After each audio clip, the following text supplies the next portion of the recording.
So I've specifically been asked to talk about Christians in an age of outrage. Now, actually, obviously, they're drawing from the book that I wrote on the subject.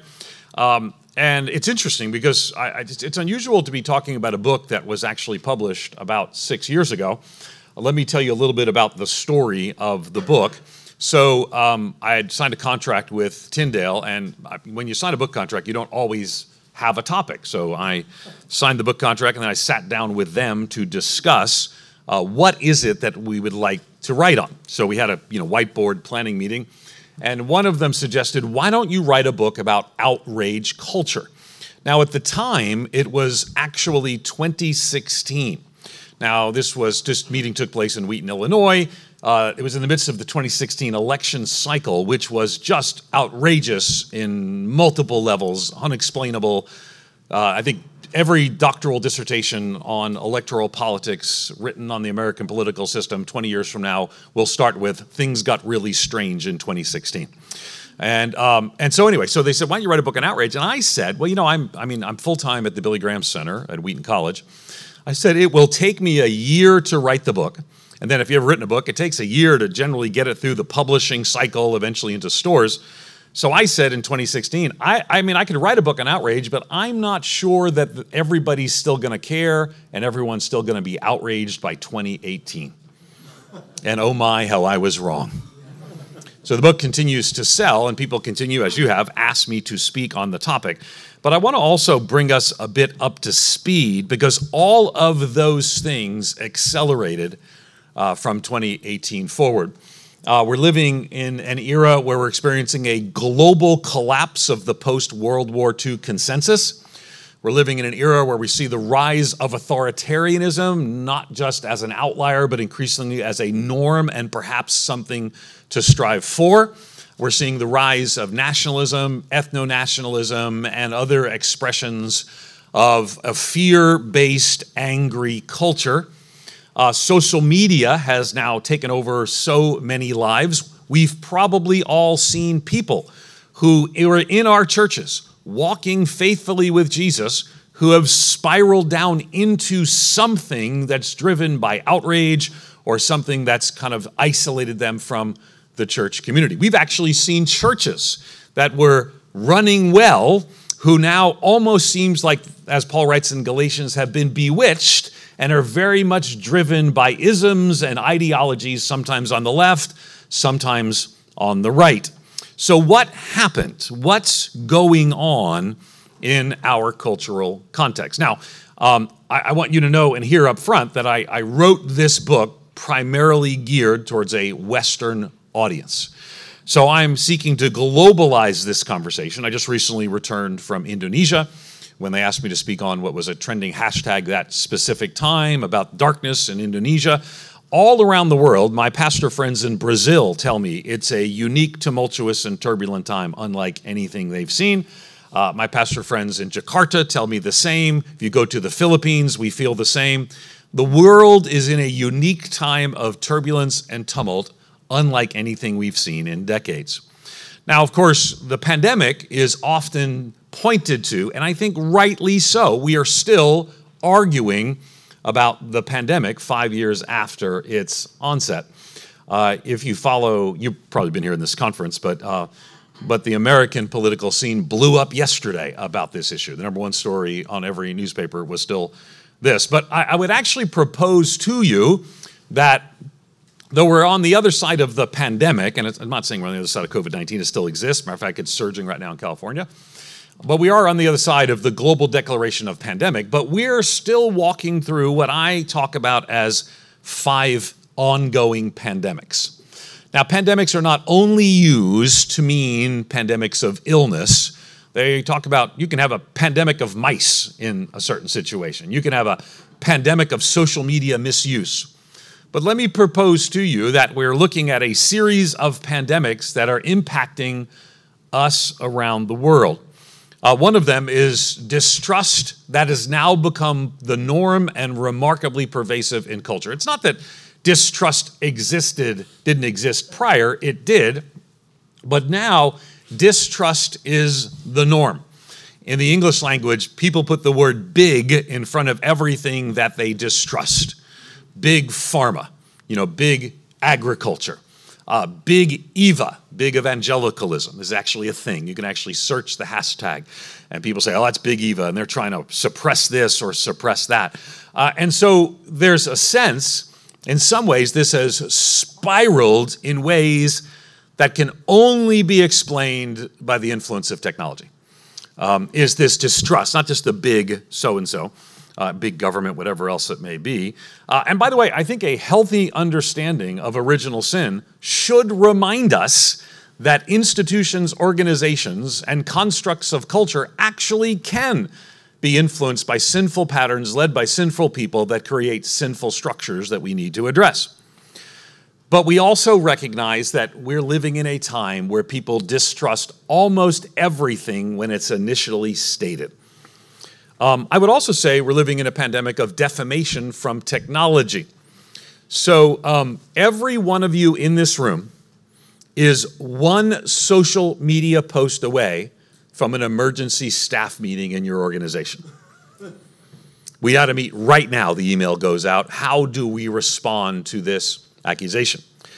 Now, in one sense, it is a great leveling effect. It allows people to speak truth to power. It has allowed survivors of abuse to speak up in ways they couldn't speak up before, and it has allowed, well, anybody to say anything about anybody, and we're all living in that moment. So you combine that with a distrust in culture, and you put that with a defamation from technology.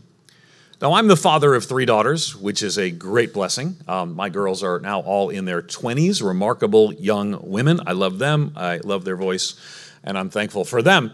I am thankful that they are amused by what people say about me on social media.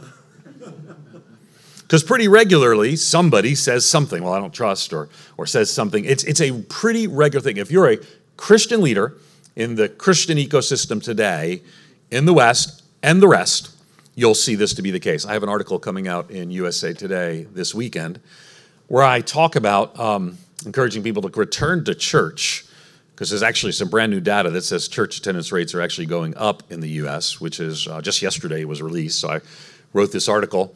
And in there, I try to talk about some clear benefits. Duke released a study about the benefits of church going on mental well-being, and I cite the Harvard study on human flourishing, and I go through all these things, and I even have a little line in there. I try to be funny. I try to say, and yes, statistically, churchgoers even have better sex.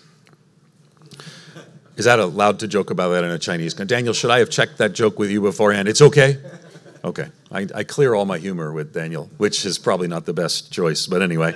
But I expect the internet to erupt and people to say anything they want, because saying people go to church is bad. Matter of fact, the last time I wrote an article for CNN on Good Friday, I explained why Christians keep inviting you to church on Easter. We actually had to leave our home for a couple of days. There were so many complaints and more that came in. That's the world we live in today.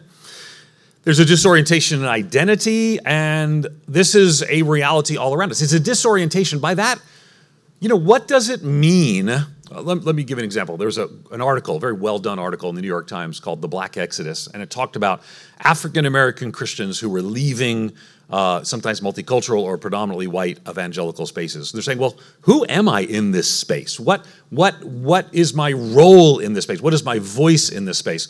And of course, when I say orientation, you wouldn't have thought of this 5 years ago, but now it might go to questions of sexual identity. It might go to questions of gender identity, excuse me.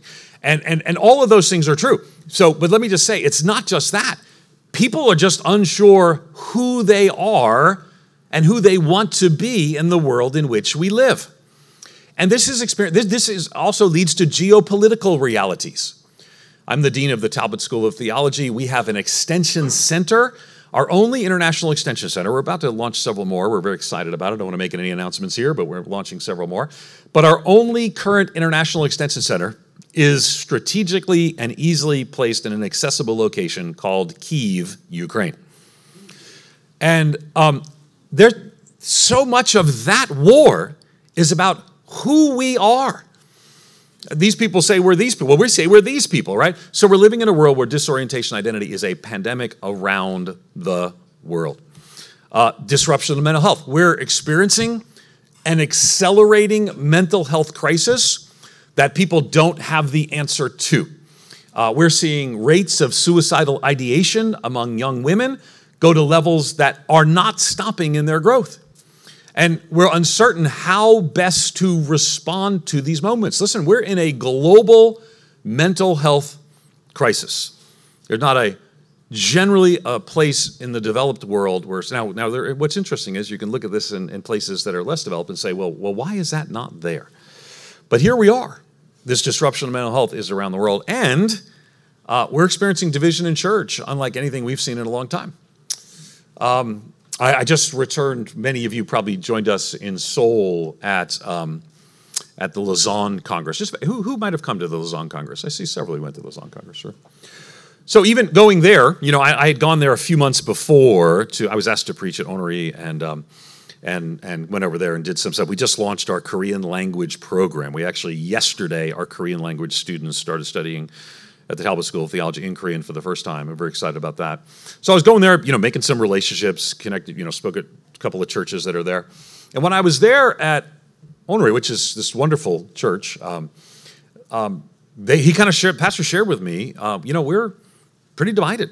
And a lot of the divisions coming around Lausanne's presence. Could you create a series of videos helping to explain? And so I, again, sometimes when we're in one part of the world, we think another part of the world isn't experiencing the division we're experiencing. All around the world, people are experiencing a level of division that is unusual for our day. So for me, a few years ago, after I wrote the book, David Brooks wrote what I found a really helpful article.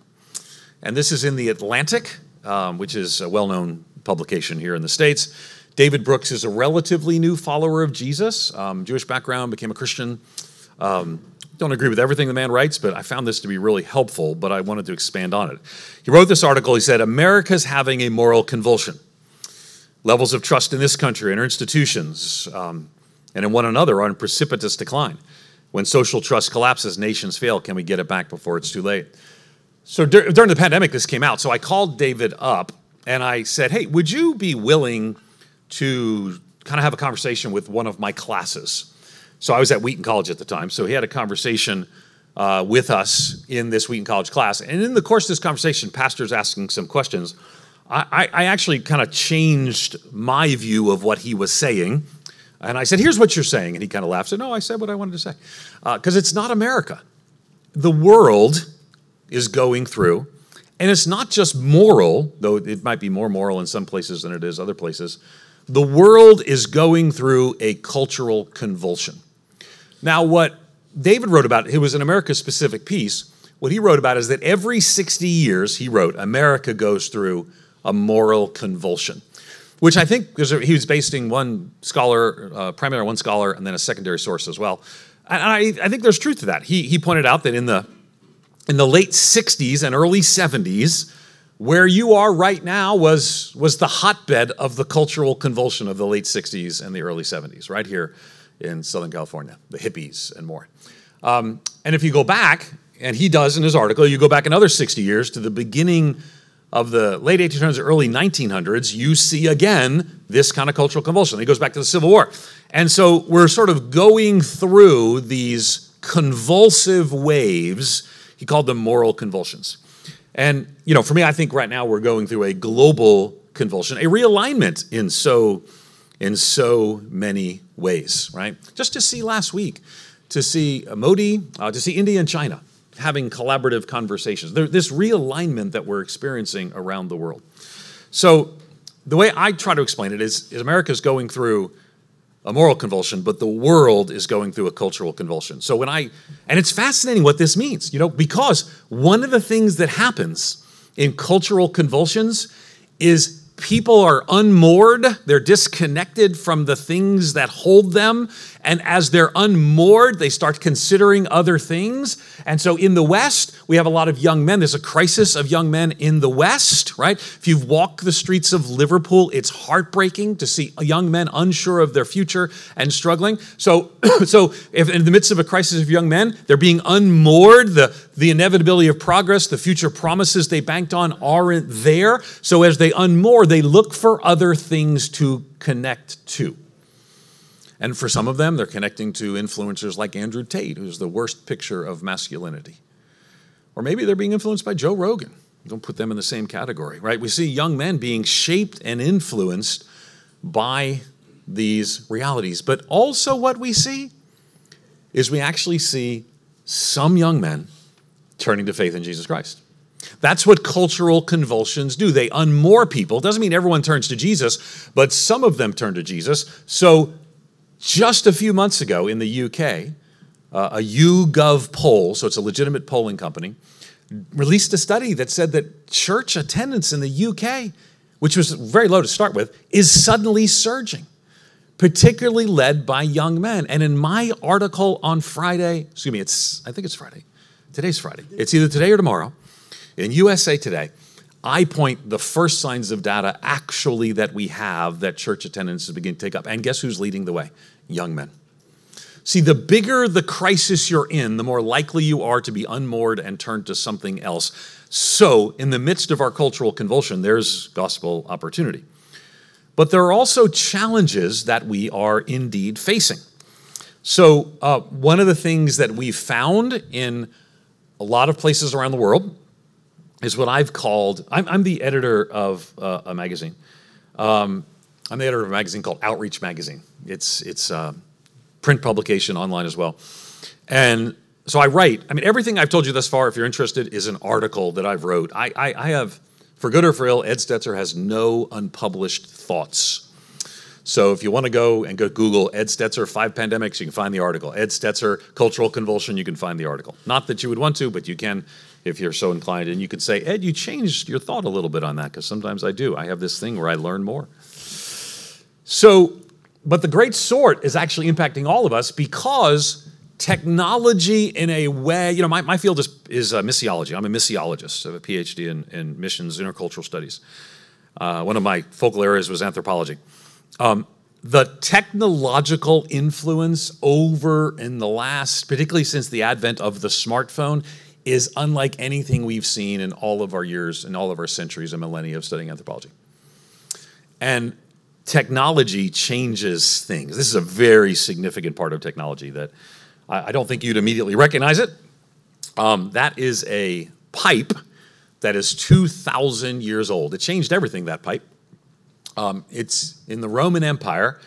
I didn't really discover, they perfected a metal that was malleable. You could fold it, you could mold it. So you can see that's a pipe, but it's not welded, it's folded. You can see the top folded over. And these pipes changed everything, because now, 2,000 years ago, in the Roman Empire, in the villas of the rich in Rome, they had hot and cold running water through these pipes.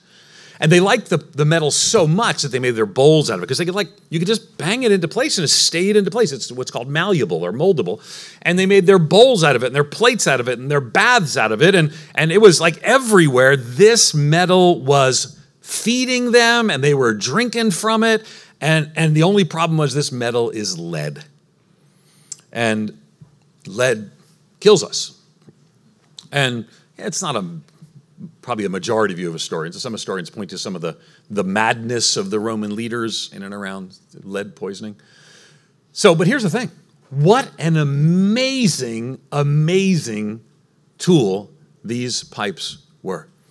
Well, here's the deal. This technology was literally feeding them. They were eating off it. It was feeding them and killing them at the same time. And I want you to meet the modern day equivalent of that right here in your hand. It's literally, I just raised 3 daughters through their teen years. I cannot tell you, if you haven't had teen daughters recently, the detrimental impact that social media is having on teenage girls. And not just teenage girls. I just happen to have raised teenage girls. So young men, young women. Matter of fact, what we find in America today is that a shocking number of Christians are now being discipled more by their cable news choices than by their local church. They're being spiritually shaped by their social media algorithms, not by a congregation living on mission and loving the gospel. So that technological reality is here before us. So what then is our cultural moment? Dr. PC asked me to weigh in a bit and to bring in some examples that we could talk about in an American context and a Western context, but then to apply them more globally, and I will. So I put in the book, and later a few ministries have used this to sort of explain our cultural moment. Now, for many of you, you look at an American cultural context and you say, you're 60, depending on what's, you're 64% Christian, you're 65% Christian, which is a remarkably high number. The United States, Poland, and Ireland had this strange religious resilience when other countries experienced the great secularism shift, like France and Germany. United States, Poland, and Ireland didn't, but they're all now catching up, though something's going on both in the UK and in the US, something fascinating, something that's, you'll see more in the article in USA Today. So what then are we to think about the cultural moment? Because you've got these people. So the first column I ever wrote in USA Today was based on a conversation I had with the religion reporter at USA Today. She's a brilliant writer, news writer. She happens to be Jewish, and she shared that. So, but she generally, keeps that out of her writing. So she was the religion reporter for USA Today.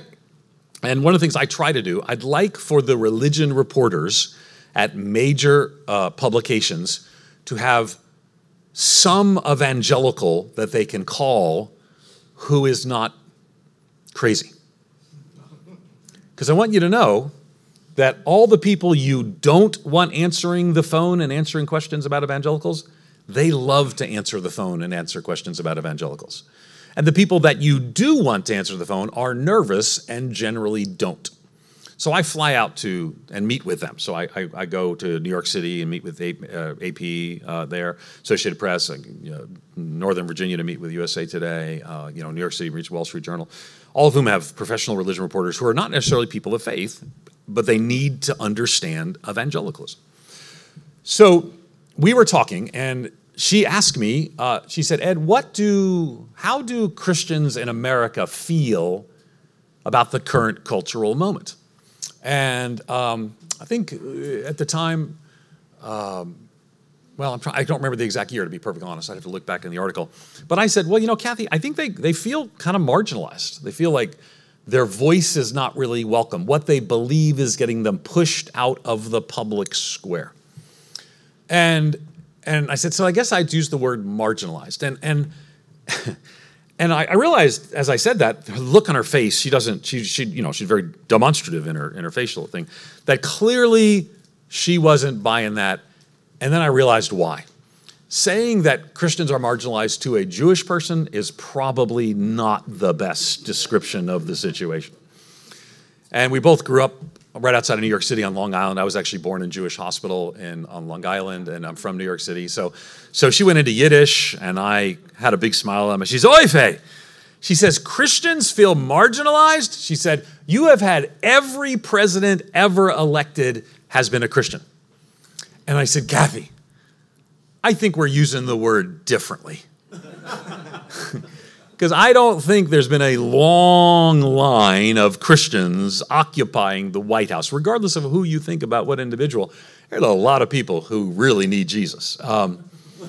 And she said, well, wait, so if they say they're Christians, you're saying they're not Christians. She said, Ed, that's not how it works in Judaism. Someone says they're Jewish, and they got a mother Jew. They're Jewish. Like we have atheist Jews. I said, yeah, it's not the same thing. And she said, well, so explain it to me. So I said, okay. So I said, there are a whole lot of people who are nominal Christians in this country and she said, yeah, we have nominal Jews, but we count them. I said, yeah, so we don't. Matter of fact, Kathy, a big part of what we do in evangelism is we try to convince people who think that they're Christians that they're actually not Christians so they can become actual Christians. Now, I know that might sound strange to you, but every Christmas and every Easter, churches fill up with people who call themselves Christians, and pastors plan their sermons to evangelize them. Now, she said, that's really strange. So why don't you write an article? So I did, and I used it to explain a bit of the cultural marginalization that Christians feel in the West. And at the time, I used my fingers to describe this at one point, but I'll just use here this picture. So if you kind of look in the past, in Western cultural context, mainstream culture was Judeo-Christian, okay? And in that, I described that there are three three kind of descriptions we could use about Christians, in this case in America. Convictional Christians, these are people who really believe the stuff to be true. They like plan their lives around it. They marry people who are Christian, right? Now, in my description, I wasn't making a theological category. I use all the people who call themselves Christians and take it super seriously. That's Catholics, that's evangelicals, that's mainline Protestants, that's Mormons. I'm not making a theological category here, okay? But I'm saying that about 25%, 20 to 25% of Americans actually use the word Christian to describe themselves. And it's really important in their lives. And then there's about 25% of Americans who use the word Christian to describe themselves because they go to church on Christmas and Easter at a wedding or a funeral. And you got to say that those people, like their worldview is not shaped by the Christian understanding of the gospel or the authority of Scripture. And then you've got cultural Christians, like most of my family. I grew up in New York City, outside of New York City eventually, in an Irish Catholic family. We were far more Irish than we were Catholic. The Catholic Church was the church we didn't go to on Sundays. It was there. We didn't go. We weren't interested. But we weren't going to say we're an atheist. Who likes atheists? My family would have thought. So you ask us, well, I guess we're Christian. We're born in America. So that made up a few years ago about 75%. But what happened is, even though the percentage of people who are Christians has not collapsed, 75% down to 65%, the beliefs, let me do it this way, right? If you can look at here, and you've got convictional Christians, congregational Christians, and cultural Christians. 75% of America 10 years ago said that they were Christian, right? So what happened is, it wasn't that this just collapsed and all of a sudden everybody's a non-Christian. What happened was the cultural Christians and the congregational Christians stopped thinking so much like the convictional Christians. So when I was a kid growing up in New York City, we didn't go to the Catholic Church, but we didn't have questions that the Catholic Church knew what was right from wrong. We didn't have questions how to define marriage or morality. We just didn't participate in it, but they were right. We were just living wrong. So what's happened is, in Western culture, is that cultural Christians now poll on every major cultural issue. They poll just like secular people on all the major cultural issues. And now, increasingly, congregational Christians poll. So what's happened is this convictional Christian minority, even though the majority of Americans use the word Christian to describe themselves, it's actually a minority of Americans who live particularly around controversial cultural issues today. So that's where we find ourselves. So now, there used to be a cultural divide between the culture and, like, atheists. The most hated woman in America. I didn't pick this. This was the cover of Time magazine. The most hated woman in America. Her name was Madalyn Murray O'Hair. And she was the most hated woman in America because she got prayer out of school. She's a prominent atheist, died a very mysterious death. She was the most hated woman in America. Now, in significant parts of America, you could ask, who's the most hated person in America today? And some evangelical or evangelical adjacent leaders might be on the mind of a lot of people. Now, it's a little strange because we did a survey, and I'm about to redo this survey. I'm finishing a book on the future of evangelicalism and doing a survey of who's the best example of evangelicalism. Was one of the questions that I asked, or different things. And what you find is, depending on how a person votes, you know, the most admired man in America 2 years ago, the two most admired men in America were Donald Trump and Joe Biden. So it depends your political view. But the point is there's this cultural divide. So what does that mean for us? Now, I'm a missiologist, right? So in just a few weeks, I'll be doing my class at Wycliffe Hall at Oxford. It's a joint class we do with Wycliffe and Talbot students. So I'll bring about 15, 20 Talbot students, and I got about 15, 20 Anglican ordinands from Wycliffe Hall. And I've had to update all my slides because something is going on in the culture. The unmooring effect, particularly on young men, are causing some to look to the openness to the gospel, with openness to the gospel. So there are cultural headwinds. So some of those cultural headwinds, we all get on a plane, right? So get on a plane, your plane can be, now that I live in California, oh my, you can't get anywhere on the East Coast from California. It takes a day to get there. So, but my flight could be 5 hours or 4 hours based on the headwinds. Headwinds slow you down. So what are the headwinds in our culture? Shrinking nominalism. Fewer and fewer people who have a loose connection to Christianity, who used to be the best people we could evangelize, now are just further and further away from Christianity. Another headwind is the attitude towards proselytizing. People in most of the world, not all of the world, but in most of the world, people are okay you believing what you believe. The problem is when you try to persuade others that they should believe what you believe. That's a global thing. I wrote the cover story for Christianity Today a few years ago, and the title they put on it was Proselytizing in a Multi-Faith World. And I made the argument that sharing one's faith, it's actually included in the UN Declaration Charter of Human Rights, is proselytizing is a universal right. Not all religions do it. Generally, Jews don't do it. Generally, only a few parts of Hinduism do, very few parts of Buddhism do. Islam does, and Christianity does. So, but there's an attitude against it. There's a deep attitude. It's a headwind. Accelerating cultural shifts in the West and now also outside the West. Accelerating cultural shifts are moving Christians more and more outside of the cultural mainstream, and for a lot of the world, the image of evangelicals. And for those of you who live in places outside the United States, let me apologize on behalf of American evangelicals. We know we are making it harder for you. But there are also cultural tailwinds. There is a spiritual hunger that really is sweeping not all, but significant parts of the globe. And it's really fascinating. So, and it's hard to explain. So, because I used to run a company called Lifeway Research for 10 years. I just did polls. Every day I did polls.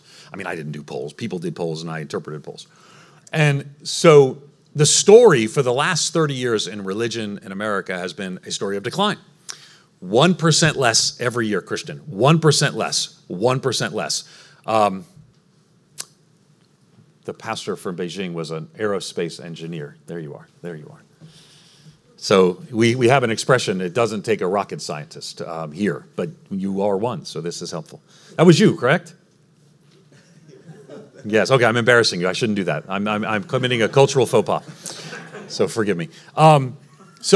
So I want you to think like an aerospace engineer for just a moment, but I'm going to give the worst description of the physics involved possible. So I don't want any correction from anyone who actually is an aerospace engineer. So I want you to think in terms of religion in the West as an orbiting satellite around the Earth. And it's in a low Earth orbit, and it's slowly coming down to Earth. 1% less, 1% less, 1% less. 1% less. And eventually, it's going to come down to zero, like it did in France, not zero, but like it did in Germany. Well, what happened was, for the last 30 years, up until 2020, it was 1% less, 1% less, 1% less. And then a meteor from outside the solar system came in and hit that satellite. And that satellite's now go in 5 different directions at the same time. For example, young men coming to church at a higher level than we've seen, and for the first time in the history of religion research in America, more young men than young women are coming to church. This is a shocking, if every day wasn't shocking news in America lately, this would be a front page story. But part of that is young women are dropping out at a level we haven't seen before. 2 different things. Some churches are experiencing growth, and particularly among young adults, right? Also, for example, African-American churches have regathered after COVID at a lower level than any other group, but now are online higher than any other group. So multi-ethnic churches have taken a significant disruptive hit. I'll be gathering at the Multi-Ethnic Church Conference in Dallas. I'm one of the speakers there, but a wonderful array of much better speakers than me will be there as well. We're talking about what's going on as the shaking of the multi-ethnic church movement that we're experiencing in the very divided time. So all these things, why? Because the meteor hit the satellite and it's going 5 different ways at once. And part of that is a deep spiritual hunger that we're seeing. So there's also a failure of the modern experiment. I think all around the world, we can see that it's not working. We're kind of disentangling ourselves from the post-World War II norms. I've already mentioned the rise of authoritarianism, nationalism, and more, but none of us really know what's going to happen next. And, I just recently snuck into Ukraine. I couldn't really ask Biola University for permission to go into Ukraine. It's a do not travel country. And so I chose to do what any good dean does, is I chose to ask for forgiveness rather than permission. So I was speaking in Poland, and I snuck across the border into Ukraine. I took a picture at the border sign, and then emailed it to the president, to the provost, to the head of security, and to the lawyer, saying, I am on vacation, and I am not your problem for the next week. And I got to tell you, everybody in Ukraine and everybody in Europe knows the modern experiment is failing, and they don't know what's going to happen next. There's the assumption that Russia will rearm, questions of Estonia, questions of Poland, and we can go to the east, and we can see the same thing. When does the next shoe drop in this new global confusion that we're walking in? The modern experiment has failed. Also, too, I think right now a lot of Christians are finding themselves more open to this mission moment. And in this case, if I can just go back to David Brooks' article, we can go back, and in David Brooks' article, he talks about 1968 as the high point of the last moral convulsion, here at Lead America at least. But I want you to know that 1968 is a pretty remarkable time in spiritual history, and even where you are right now. Not far from here, a pastor said to his daughter, I want to meet a hippie. She brings home a hippie. That hippie is a Christian. That hippie and that pastor start a Bible study together. That Bible study has dozens and then hundreds and then thousands, and then they start multiplying the coffee shops and communes, and it's the 60s and the 70s. And about 20 to 30 million people trace their spiritual heritage to that conversation that began in the last time there was a convulsion like this here. Now, Christians are perpetually optimistic. I don't think always that's a good thing. I think hope is not a strategy. If you're a pastor, hope is not a strategy. You still need a strategy. You need to think through how best to lead, what God's call is in your life and your ministry and your mission. But at the same time, as somebody who spent the last 20 years saying to people, Christianity is in a slow decline, that's not true anymore. In the US, it's leveled off and actually begun to experience some growth. In the UK, it's been a shocking amount of that. We're seeing stories and examples of places in the majority world, particularly the global south, that really didn't experience a decline that other places did, but now is experiencing an acceleration of their decline. And that's not true in all places and at all times, but we are in a moment that I believe the mission can expand in substantial ways. The question is how might we engage in this moment? I'm a missiologist by training. My PhD's in the field. That's what I teach both at Oxford and at Talbot. And the reality is, in the Old Testament, there was this centripetal mission. The people of God were to bring the nations up to Jerusalem. But now, of course, we're living in the season of centrifugal mission. The people of God are to go out from Jerusalem to the nations. You know this, but it's a beautiful picture of our current moment because we're called on mission. John 20:21, Jesus says, as the Father has sent me, even so send I you.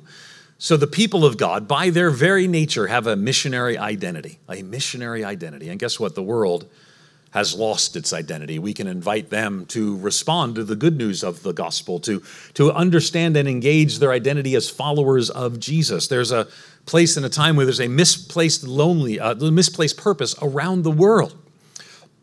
Nationalism right now is growing, but it too will fail. We've seen over and over again people crashing on the waves of a post-nationalist moment, and in that time, they're more open to spiritual things. And others who are not caught up in that are saying, well, what is my future? And this is the place for us to be on mission in the midst of our cultural crisis.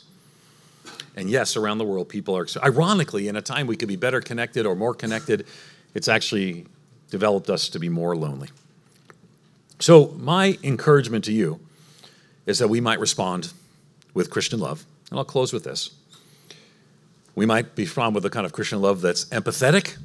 Right now, there's a bit of a war on empathy going on in a lot of Christian circles. I don't think being winsome is a cultural strategy. I think being winsome is the way of Jesus. May we be winsome to engage this cultural moment with empathy. People are struggling with who they are as people, who they are as men and women, who they are as a society has failed them. Humble moment is always an appropriate moment to say, Lord, what are you doing in this time and how do we join you in it? And obviously we would respond as those who bear the image of God, but who also are reaching those who bear that same image. So my encouragement to you is quite simple, is that the moment we're in does not pause the mission we're on. May we make much of Jesus, and thanks for the opportunity to share with you in this short time together. First of all, I'd like to express my gratitude to you once again, not only for you giving the wonderful lecture today, but also the articles you wrote during U.S. election 2016, because we learned a lot. Not everybody liked those articles. Actually, you got something. Yeah, and because during 2020 election. And we found the Chinese church, especially in North America, and pretty much fill out and also even spread the conspiracy theories and false new information. Still is bad. Yeah, and so as a media organization, we have started to write a lot of articles to teach and to help the church to understand the algorithm behind the social media and also the Christian ethic principles on that. So, but the question is, in 2024 election, and do you think the American church doing better or worse in that? Sorry. Okay, so it's a good question. And let me, you go, Jerry? Jerry, you always have English names for us simple Americans, and I do appreciate that. Yes, I do. And the reason I do is because I think one of the things that happened in 2016 is the fringes of evangelicalism were moved to the center of evangelicalism. And all of a sudden, people that many of us didn't know and didn't want speaking for us were the people who are speaking. So what happened is churches weren't sure how to respond to that. So a lot of churches sort of stumbled through that, stumbled again through 2020. There's a lot more going on in 2020. You have to remember, you've got the murder of George Floyd, you've got the COVID crisis, you got all this sort of stuff. So I think what happened is, I think actually churches did worse in 2020 than they did in 2016. But by the time we got to 2020, you sort of knew, like where we are in Southern California, I don't know any of Southern California, there are 5 churches that I can tell you that have completely gone a different direction than most of the others. They're prominent. Everyone who wants that's going to that church. Some of the larger churches went that direction. But by that time, churches sort of settled in and said, you know, we're really not that. We're not driven by politics the way they are. Some churches, and that's more to the right side, and some churches just moved to the left side. They changed their views on maybe the uniqueness of Christ or their view of sexuality, whatever else it may be.